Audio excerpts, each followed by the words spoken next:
what's up? Whoops, I meant to do this one. I'm doing green screen again because I'm moving and the background looks very empty, and so I thought space would be more interesting and exciting. We're like 3 weeks away from moving, hopefully.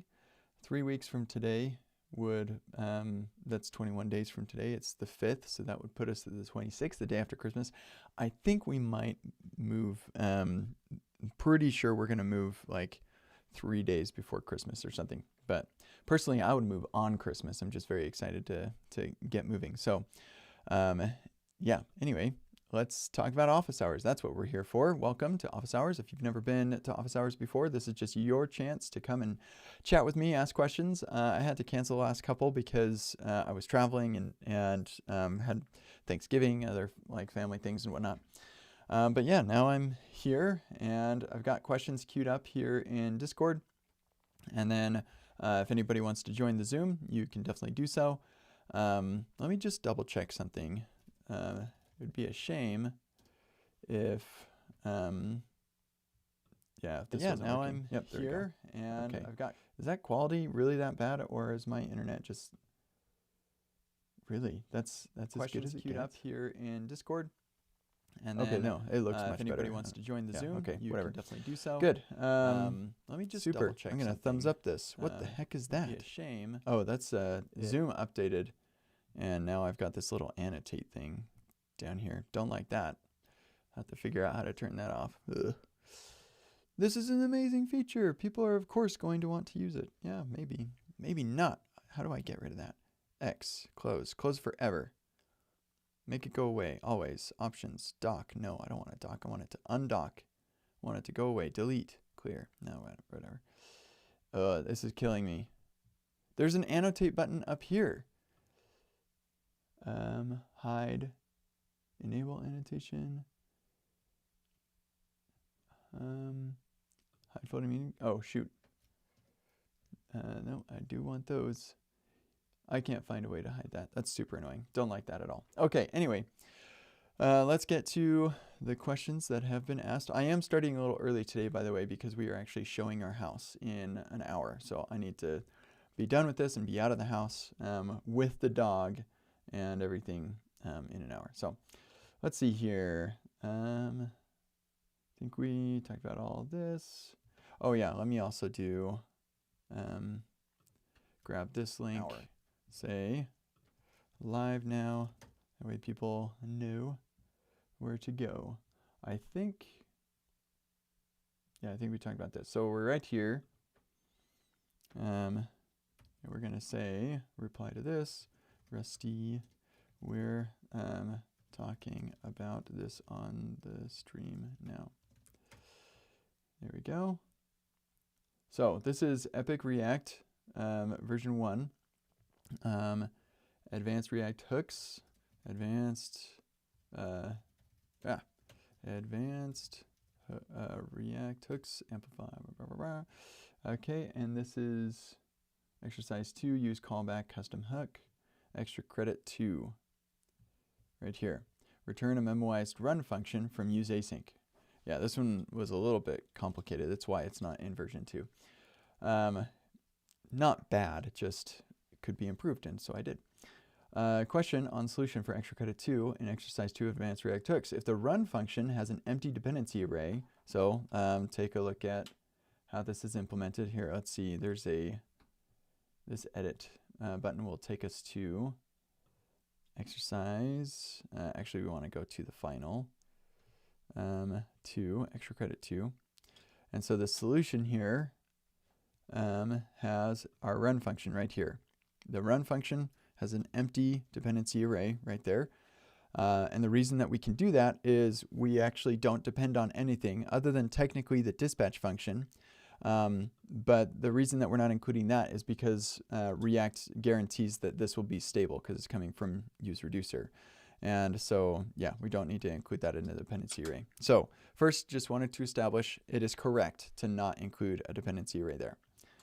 Then wouldn't it just get rerun every time it's called if the promise is the same?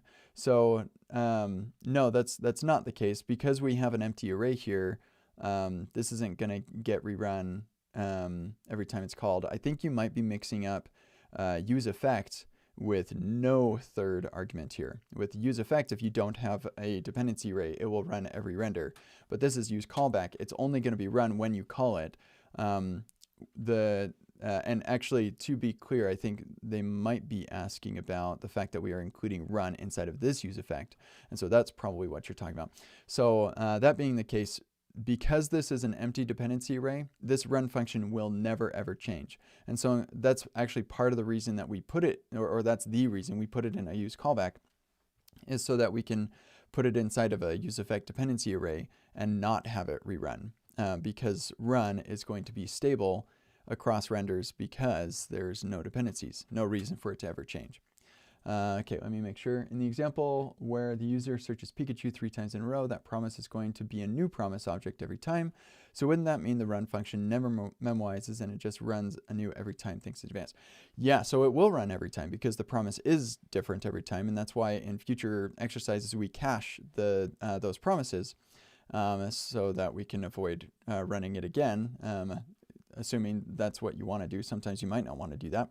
But yeah, so here we're creating a new promise in this effect every time, and then we call run every time. But it has nothing to do with the fact that this is an empty dependency array. All that does is ensures that the run function will never get recreated on every render, and therefore the use effect will never rerun because the run function changed. The use effect will rerun when the Pokemon name changes, and if it changes from Pikachu to Mewtwo and then back to Pikachu, then yes, this is going to trigger fetch Pokemon again on Pikachu, and that's a brand new promise, and so then we're going to run with that promise. But that's a desirable feature. So hopefully that answers your question. Good luck. We're going to just check mark, done. Here, maybe I'll, for the sake of oh man, I sure hope that none of this is important. That's my clipboard. Yeah, none of that's important. So that's good. We're going to go over here and I'm going to clear out. Well, you know what? None of this is all that important. There was somebody's name in there, but you'll find that person's name on my testimonials. That's why I was doing that. I don't know what that is. Oh, I do know what that is. We're going to delete that. Okay. It's fine. Okay, great. Next thing is Taryn is here. What's up, Taryn? Yo, man. So weird talking to you in real life. I've been watching so many videos. Yeah, that's funny. How are you Your doing? haircut's always consistent, though. I'll say that. Yeah. That's funny. Yeah, I had a question. So I'm obviously, otherwise I wouldn't be here, right? Well, I don't know. You can hang out. Like I'm happy to have people chill. Also, I just remembered I'm gonna scooch this over here so YouTube can see you, and then take myself off the screen. There we go. Yeah. So what's up? So I'm not trying to, I did do this, but I had a question about web security. I don't know if you cover this in your like the web forms workshop you did, but I wrote a component which is basically a subscription form to my newsletter. I haven't released it fully to prod yet. It's behind a feature flag. Um, would it be unwise to throw that form on my website without implementing CSRF? Yeah. Good question. Okay. So this is just it's similar to newsletter. It's a form like this. Oh, right. Subscribe. There we go. Just a form like this where people can. Oh, I'm already subscribed. There we go. Where people can subscribe, just like that. Yeah. Yep. So for something like this, you don't want people to have to authenticate to be able to fill this in. And a CSRF is only really okay, so first, cross-site request forgery is basically when a site is able to use a person's credentials to make requests for them from like a different site or something. And because you don't have any credentials or anything, then it doesn't matter here. But the one thing you probably will want on here is a honeypot. I don't know that I have a honeypot on this one, and I'll tell you why here in a second. Let me just make sure. Oh yeah, I do have a honeypot. Yeah, there we go. So mine, it's just your website, website URL. Yeah, the name is URL, and then on the back end, I check, hey, did you submit a URL? If you did, then I know that you're fake because you do not. There's not even a URL here. And what's Hmm. hilarious about this is that like if the bots just looked at the styles and computed that, then they'd know, oh, obviously, there's no way anybody could see this. Um, and this also has a tab index of -1 as well. So you can't even tab into it or anything. So only a bot can fill this out. But the thing is that the bots are just not sophisticated enough. I see bots in my logs all the time. They are absolutely filling this field. This absolutely works. It's hilarious to me. But yeah, so I would put a honeypot there so that you're not getting like signups on your form that are spam, because that'll cost you money because you pay for the number of subscribers. But yeah, and actually, I do talk about this in the forums workshop. So this would be in the honeypot Oh yeah, you do. Okay, cool. exercise. So, yep. Nice. Okay. I think that was it for What are you me. going to And write about in your newsletter? Why don't you tell everybody who's watching right now? I think 462 viewers is what it says on my thing. So, who oh wow. who should subscribe to Taryn's newsletter? Well, let's figure it out. So right now I'm still working out the structure, but I really want to kind of push forward like some positivity and just like stuff I learned. So Hmm. if you go to my website, I have like a today I learned. Oh So I'll yeah, I've probably seen it. yeah. So I'll cover the things I learned in the month. I'm gonna throw in. I'm really big on quotes, so I've been ending all my stand-ups with a daily quote. So I'm gonna write Where's about a your quote website, that Taryn? Sorry to interrupt. Where? it's tarynveerbaines.ca. Veer, yeah, baines.ca. Because you're from Canada. There we go. I Cool. am from Canada. Yeah, Nice. yeah. So Beautiful. yeah, that interesting articles I read about during the month and just a bunch of other stuff that's going on really. So yeah. That is It, sweet. Yeah, I thought why not, right? Because people have been asking me, especially at work too. It's like, oh, you keep posting about tools you're learning about, and like Slack isn't a great medium for them to keep up with me. Hmm. So Mm-hmm. maybe I have enough of a interest that I can actually do this, and it seems kind of fun. So why not? Yeah, I love it. I think it's great. The mailing list is the better way to connect with people who are interested in what you're doing than social media or Slack, because it goes with you wherever you go. Like Yeah, when X fails eventually, it's not going to fail, but some people think it will. yeah, Then like everybody's moving over to Blue Sky and they got to rebuild their audience. But if you have an email list, then you still got them. So yeah. That's my brother is also like because he has his own like nutrition business, and he was telling me to really jump on it about like owned media is the term that he used. He's like, it's mm, very important as a not that I have a business yet, but yeah, it is a you very got to important fill thing. up that Rolodex. Yeah, exactly. Uh, did I have anything else technically I wanted to ask you? I had a random question that's not code related. Sure. So, do you have a favorite psalm? Favorite psalm? Yeah. Um, yes. Actually, I'm trying to remember if this is. I'm pretty sure this is Psalms. Trust in the Lord with all thy heart and lean not unto thine own understanding. It's a proverb. Dang it. I knew it was a proverb. Psalm. No, I know there's another one. Well, I like Oh, this one. sorry. That's a good one. Okay. Yeah. Um, oh, 3.5. Oh, yo, Yeah. yo. Though your sins be as scarlet. Is this one um Isaiah? Yeah, I knew it was Isaiah. No, no, no.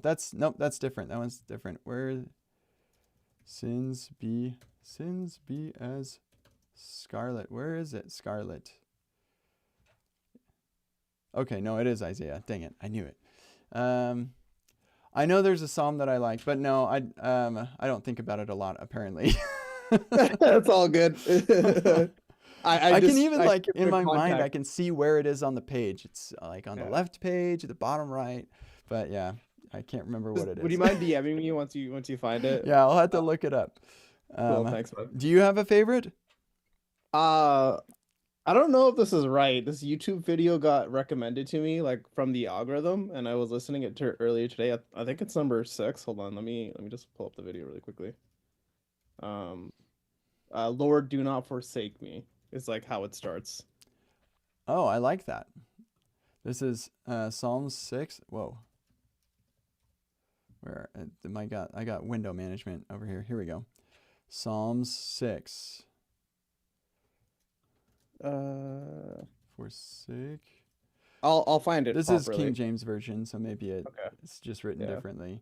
So weird. The algorithm just like threw it in, and I'm not a Christian, but I mean I'm down to learn about this stuff, so it was interesting. It just Yeah. got thrown. I'm like, oh, maybe I'll have to talk to Ken about it. Yeah, yeah. Psalms is an interesting one because it's written by David. These are like poems that he wrote. Some of them are yeah, just kind of interesting. Yeah, I don't really. I did. Hold on a second. I am actually going through the Old Testament right now. I'm in Chronicles right now, so I'm coming up on Psalms here pretty soon. But Chronicles is. Am I gonna be the guy on YouTube saying that the Bible is dull? Yeah. Look at this. Just look. The son of the son of the son of the son of the son of every single chapter is just I mean, I'm sure Oh, it's very interesting if you're trying to do some sort of like ancestry tracking or something. Like it's gold for that, but like for the casual or even like as a studier of the scriptures. And the sons of Jehaleleel, Ziph and Ziphah and Tira or Tiria and Asariel and then the sons of Israel. Like I just this has been a really I've been slogging through Chronicles. I think I can't remember where am I. I think I'm in Second Chronicles now. But yeah. anyway, I'm looking forward to Psalms. Going through some of these was like Kings was kind of interesting. Samuel was pretty awesome. So anyway, Okay, cool. Awesome. So to summarize, CSRF, don't use it if I don't have credentials, but do use a honeypot, which I do yeah, have. yeah, Okay. and even like if you do have credentials, only use it on stuff that is credentialed. And actually, to take it even further, the Epic Stack removed CSRF, and I've got a decision document on it. So let's talk about that really quick. Where is it? Well, that's interesting. Yeah. So there is nuance here, but yeah, we're gonna dive into it. Where are we? In Docs, and man, I got this window management stuff that's kind of funny. Yeah, decisions. Um, Remove CSRF. We actually have a decision doc where we added CSRF. Yeah, we added it in 32 and then removed it in 35. So the reason that you have CSRF protection, the reason that it's useful is um, somebody could potentially make a request to or make so they get the user to visit their website and that website triggers a request to your app and that request can go with your cookies and so like transfer funds or whatever. So the that is really useful in certain scenarios, but we have modern protections against the primary issues, and that's why we removed CSRF. So, well, and actually also having CSRF is sufficiently complex to mean it needs to justify its existence. And so because of this, it doesn't justify its existence. So modern browsers support this same site lacks directive on the set cookie, which means that cookies are not sent on cross-site requests. And so like you couldn't even do that. That exploit just doesn't exist. There are some scenarios where you don't want to use same site lacks, but for the vast majority of people building with the Epic Stack, you do because it's safer. So there are some exceptions to this, which is why I added it in the first place. It's not like I learned this was a new thing. Oh, sweet, we can get rid of it. No, like I knew this. I just originally overweighted these exceptions. So GET requests are not protected by same site lacks. And so if you have a GET request that does something significant, then those cookies will be sent You shouldn't be doing that. Like GET requests should not be performing mutations, other than like some exceptions would be if you need to update a cache, that's technically a mutation, or if you want to keep track of the user's presence, or like update their session or something like their Hmm. session life. So those are kind of exceptions, but those are also not really great attack vectors. Like I don't know what. I mean, I guess a very 4D chess sort of thing. Somebody could keep somebody's session alive, so that they can hack into their computer later. I don't know. That seems like an edge case. And then the post/login endpoint of the Epic stack specifically doesn't even require cookies, so it's not vulnerable to CSRF. That's the other thing. It's like if the thing that you're doing doesn't require cookies, then it also doesn't need a CSRF. So like your newsletter, for example. But Hmm. the login is the same because you get credentials after you log in, but not to perform the login request, right? Um, and so, yeah, anybody who could exploit this endpoint would have to know the user's username and password anyway, so it's fine. Okay. Um, yeah, and then we have the honeypot field to prevent bots from submitting the login form. So that's also that's kind of separate, but yeah. So, all right, I have a follow-up question. Sorry, but I have to ask. Mm, So, for our web apps and sites we're building, this is enough, right? Same site locks because basically it's not going to be sent along with other requests. yeah. But if you're like Google or, someone who's like trying to serve ads on the internet, then the same site locks is not what you'd want, right? Yeah, so potentially, I think probably because my initial thought is, well, Google can do all of its stuff just with GET requests, but I'm guessing that they do all sorts of other things that involve post requests and stuff. So yeah, I think actually um, X, formerly Twitter, they use same site none so that they can track you with all of the like buttons and whatever. I'm pretty sure all the places that have like embeds in different places, I think they use same site none, which yeah does open you up to CSRF issues, and then you just put CSRF everywhere, which is Mm, like it's really not terribly problematic, but it is like not awesome. If we look at the commit where we removed CSRF, um, this is what it took to have. So you had the, at least in a Remix app, um, authentic, and actually in the future, this will probably be even better when Remix or React Router finally gets middleware, which is coming. But yeah, right now we have the provider, this CSRF thing that's using the Remix utils, and then this is in our root letter, we create the token that's going to be used, and then in, we have a cookie for that token, and then we pass that token along, and we pass that into the authenticity provider. And then everywhere where we need to render a form that cares about that, we have our token input. We just render that, and then we do the validation inside of our action. And so, like this part, pretty sure you could just build some tooling around it so that you don't have to do this, and it just happens automatically to all your forms, especially when we get middleware. But yeah, that's it. All the rest of these are exactly just doing that. So there's not a lot. It's not like a ton of work, but it's enough work that I thought, most people don't care about this unless you're building like a social network or something like that. right, right. That makes sense. Awesome. Thanks for the awesome explanation, as always, dude. Absolutely. Thank you. Mhm. Okay, sweet. So next is the tiger. So two users are both working on making change. Oh yeah, and Jacob answered this really well. So we'll just read through this. Making changes to an event using the same form at the same time. User A makes changes to field 1, but submits the rest as is. User B changes field 3, but the form obviously doesn't have user A's changes. What's the best way to prevent user B's changes from overriding what user A did, preventing like overriding that field 1 change? So, okay. So answering this question, we'll look at what Jacob said here in a second, but this is going to heavily depend on the situation and use case. So there are a couple of approaches. You could merge them, like merge those changes, and so when the user submits their updates, you could keep track of which fields they actually changed and then pass that along. And then your backend would just say, oh, okay, I'll just update these fields. And that would work. But maybe user A changed field 1 because field 3 was a certain value.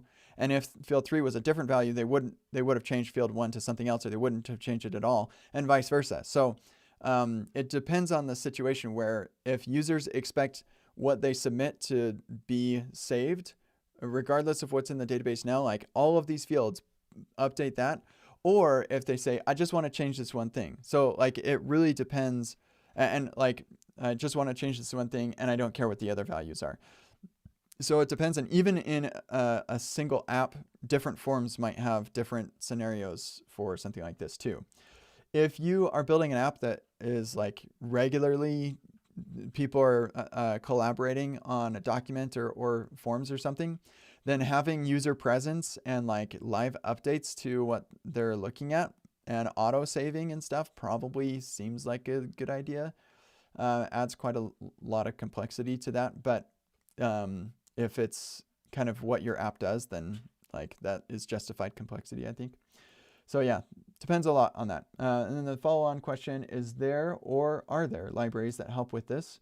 Do this automatically, etc. Does the answer change if you're using Next with an ORM like Prisma? I don't think the answer changes much in this case.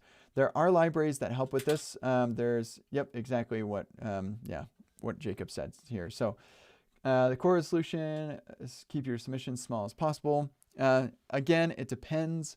Like sometimes the user's looking at the whole form together and they make a change to one thing and they're expecting the data that's behind this form to be what the form values are, even the ones they didn't change.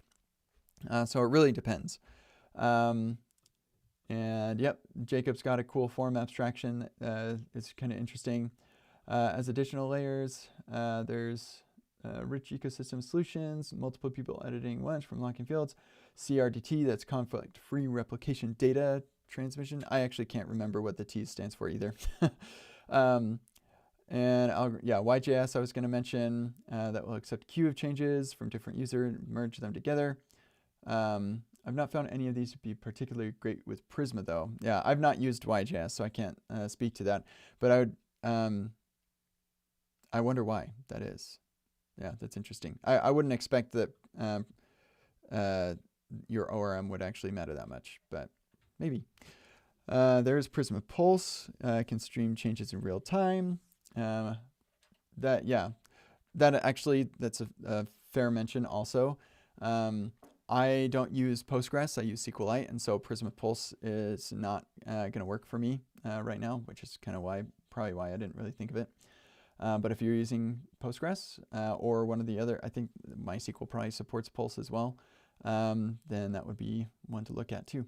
If you are using SQLite, I would look at PartyKit for this. I just love PartyKit. It's awesome. They're working on SQLite-based sync engine, not out yet. Oh yeah, so they are actually doing some pretty sweet stuff with sync engines. Yeah, it's very, very cool. The SQLite team or the Prisma team is going pretty heavy on local first stuff, and I'm here for it. I think it's cool. So yeah, good answer. Thanks, Jacob. And that's the last question. Yeah, I'll just say, just gave my 2 cents on this. Jacob's answer was great. Okay, that's it. And that works out because, oh, hold on, just kidding. Totally forgot. I have 2 other questions. Whoop-a-doo. Okay, answering this on stream now. There we go. So, and actually, I'll stick it in here. I don't want to make them look. There we are. Okay, so we're looking at Epic React, params not recognized in the hooks workshop. And we need to run this one, hooks, React hooks. Let's run this locally. We'll pull this up. Yoink. npm run dev, open up this, grab this, we'll stick them side by side. Beautiful. Okay, so we are looking at one of the exercises that changes here. I'm gonna switch this back. Yoink. Here we go. So we're looking at probably side effects. It's just when you post a question, make sure you say exactly the exercise. Here we go. That works. Exercise 1, step 4. Step 4, initialize state. Let's set this. There we go. And then pop this open in a new tab. Here we are. Okay, so we're looking at the problem preview. Well, yeah, this is the same thing as the problem because we just synced it. So grab this preview. Oh, okay. Yeah, no, we're looking at that. All right, fine. Doesn't catch any params. Even your solution doesn't work. Well, okay. First of all, we're looking at the chat. Oh, ha. So they went to the chat. They clicked open Discord, and then they copy pasted this. That's probably what happened. So this is kind of tricky here. So we're going to add query to this. That will be the same of what they are trying to do. Now, yeah, it doesn't work. It doesn't update. Let's come over here. Doesn't catch any params. Even your solution doesn't work. Any params. Yeah, query params, I'm guessing. The reason is, well, first of all, this is the problem.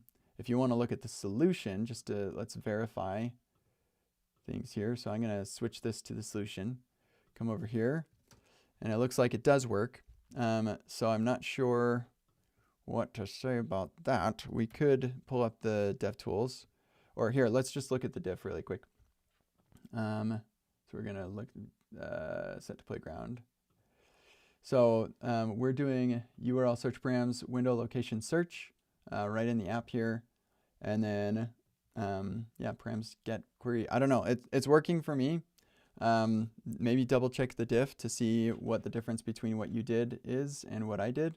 But it's working fine for me. I recommend checking the diff. Yeah, I'm just gonna here we'll go back to the solution, and then I'll post a link or post a image, yoink, to demonstrate that it actually is working for me. If things aren't quite working and you don't know what you're doing wrong. Yeah, sorry, it's working for me. Okay, great. Next, use effect. A little confused. This is under help. Okay, so get query param. This is actually same workshop. In fact, I think it might be the next. Yeah, it's this one. So let's look at the diff here. We have this. Actually, let's just do solution. Go playground. Whoops. Playground. And I think, what is this in the index? Here, what are our files that we changed? Yeah, index. Okay, so the question is asking about this get query param right here that we're sticking use state maybe? Or, oh, you know what? It might be on the next exercise. Yeah, we're doing the use effect thing. So coming back, let's get over to there. I think I know what this is about. We'll just do this, set that to playground, come over here. And now we have get query param. Let's clean it up. Just do the solution. There we go. Okay, get query param. We're passing it as use state. This is the same as doing that. Those are the same thing. We're passing a function that gets that returns a value from a function that we're calling, or just passing the function itself. React is going to call that function. That wasn't your question though. I think your question was, actually maybe it was. Hold on a second.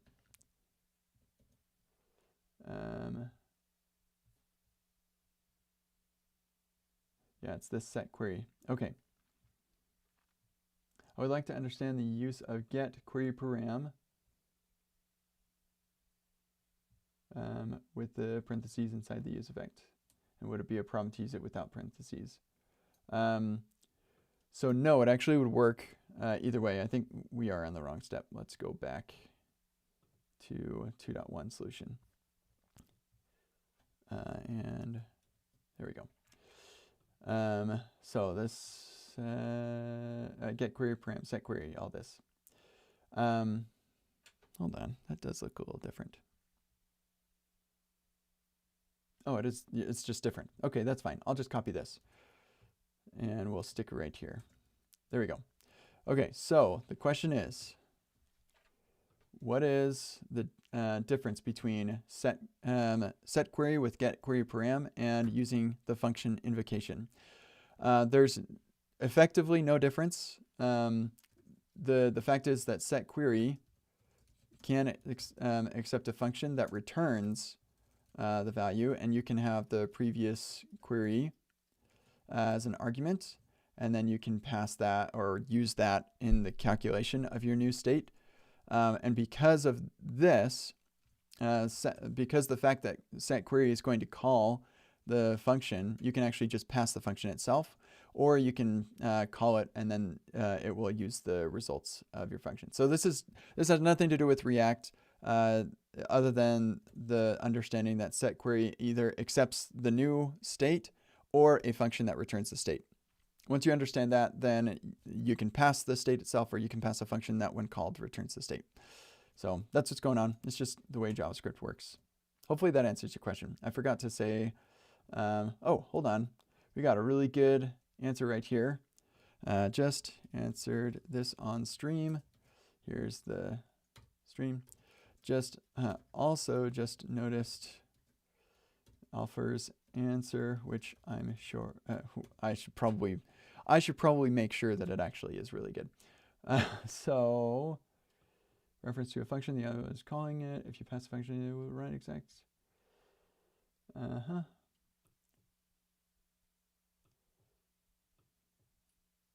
Yes, exactly.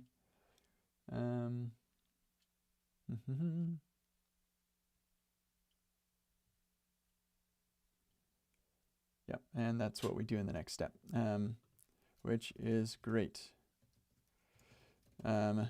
We handle the cleanup in the next step of the exercise. And I'm going to stick that reference right here. This is fundamentals of Epic React, exercise 2, step 2. There we go. Nope, just kidding. It's not, it's the hooks 2.2. There we go. Okay. And I think that is it now. So let me close this out. Yoink, yoink, yoink. And yoink, yoink, yoink. Whoops. And good. Going back here. We're done. We're done. Everything's done. So thanks, everybody. I've got to go now. Have a wonderful day, and we will see you in the future. Oh, actually, you know what? Before I take off, I should mention a couple of things. If you do have any other questions, you can go to the Call Kent podcast. I actually have 2 calls in the queue that I need to respond to, and I just haven't been at my desk here, been working on other things recently. Speaking, and so I'll respond to those here just right now, but if you have any other questions, feel free to throw them up on the calls. Also, Epic Web is going through a really awesome sale right now. I can save 90% on the Epic Mega Bundle because apparently I have like 2 things in the Mega Bundle that I don't have access to. I don't know how. That's weird. Don't look at my thing. But if you have access to none of it, you still get a whopping 65% discount on all of this. Look at that. Look at all of that. That's like an entire 2025 of learning. This is so much stuff. It's insane how much stuff this is. So you can get a 65% discount off of this, and you'll spend the next year of your life learning all of this stuff. It's amazing. It really is. Like this, as an example, the authentication strategies and implementation, this will take you like 4 or 5 weeks, so like over a month to get through all of this, possibly even more. Like That's what we're talking about here. Some of these aren't quite as long. Like this would probably take a week or two.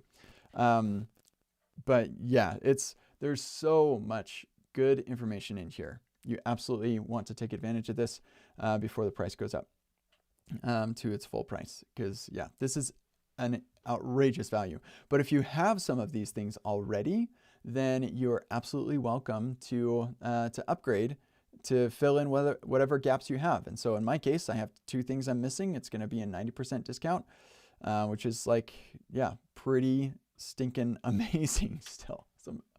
Yeah, it's crazy. So this ends in 2 weeks, which is plenty of time for you to get your boss to talk about that. Also, I haven't officially announced this yet, but the Epic Programming Principles are now published. And so you can go take a look at this. There's a lot of stuff in here. Each one of these is like a whole thing. So you can just dive into these, like look at all this. Do good in the world, value your time, don't solve problems, eliminate it, craft, and thinking like a craftsperson.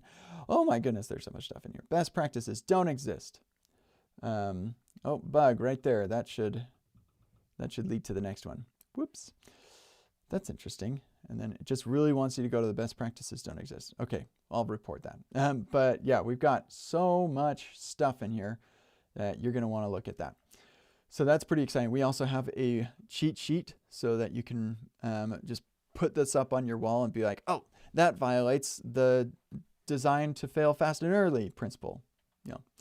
So anyway, take a look at that. This is what guides all the decisions that I make. And it is, yeah, pretty good stuff. So I think that is it. Thanks everybody for tuning in. And if you do have further questions, feel free to ask on the Call Kent podcast or drop them in here and I will answer them on my next office hours, which will probably be next week. I can't really guarantee this. I'm pretty sure we're not going to be doing the day after Christmas. In fact, let me just delete that right now because yeah, that's not happening. Nope. Delete that event. The week after that, the kids are still out of school. Not sure. I'm not going to delete it, but yeah, probably won't do that one. The 19th, I'm also not positive. The kids are still in school. They get out the next day, but yeah, we'll see. But yeah, definitely not this one. I will probably be doing office hours, these 2. Maybe not this one. I'll be moving into my new office this week, right here. And then I'll be moving into the house, hopefully like right here. We'll see.